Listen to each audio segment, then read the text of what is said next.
Hey guys, I'm now Michelle Mhango. Thank you so much for joining me today. If this is your first time, you are welcome.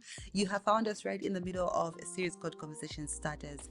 And before I get into this, I'd like to share something by one of the most amazing people. I think this man has such a beautiful, beautiful mind. This is Timothy Keller, and he wrote something titled The Meaning of Marriage.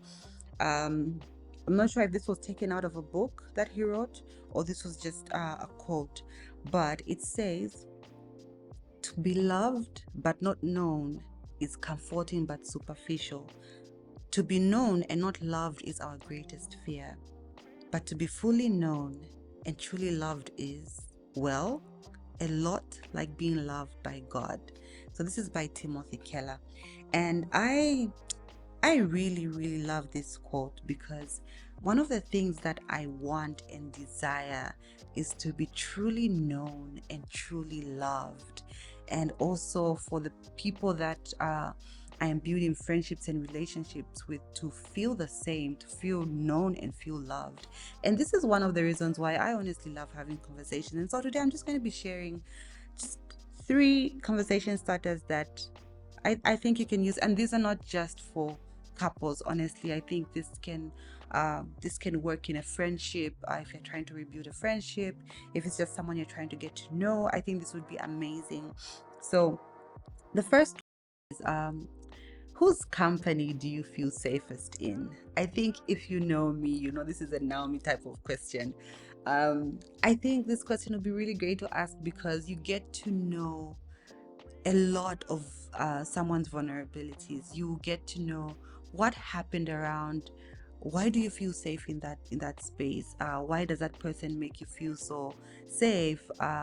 What happened in that environment? And you can also go off on that tangent and just talk about how. So, what makes you feel unsafe? Why do you feel unsafe in that place? I think that would be truly a great question to ask someone and also see how they respond. And also, just a caution, I think you can tell when to ask such questions as you're getting to know somebody. Some questions may be too, I don't know what word I can use, but too forward on maybe you're getting to know someone on the first date, on the second date. I think that would be too much, but just gauge where you are with the person. And I think that would be a good question to ask. Another question would be, do you think, this question, do you think everybody deserves a second chance, and why? I love this question because I think there's a lot of talk around, for example, once a cheater, always a cheater. But I don't honestly believe that. I think people change. I think people repent. I think people can turn away from certain things. So, personally, if I was getting to know someone from the start, I would love to know that if they think it's important to give people second chances and why, and also when, what would the scenario look like? Because at the same time, it's important for people to keep themselves safe and have boundaries. Because to be honest, certain people are just not safe people. Okay, and you have the responsibility to take care of your heart and your space.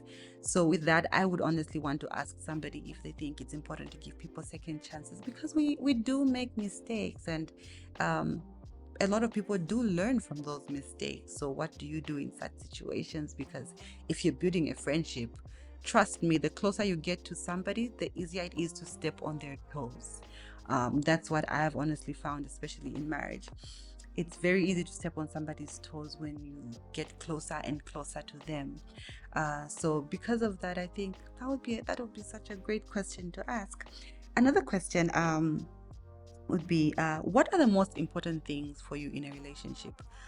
Do not, I don't I think some of the mistakes I made earlier as I was getting to know people and dating, I thought my expectations and what I would look for in a relationship or friendship is the same thing that another person would want out of a friendship or relationship. And you get burnt and then realize, oh my goodness, we were actually on different time frames. We were actually looking at things totally differently.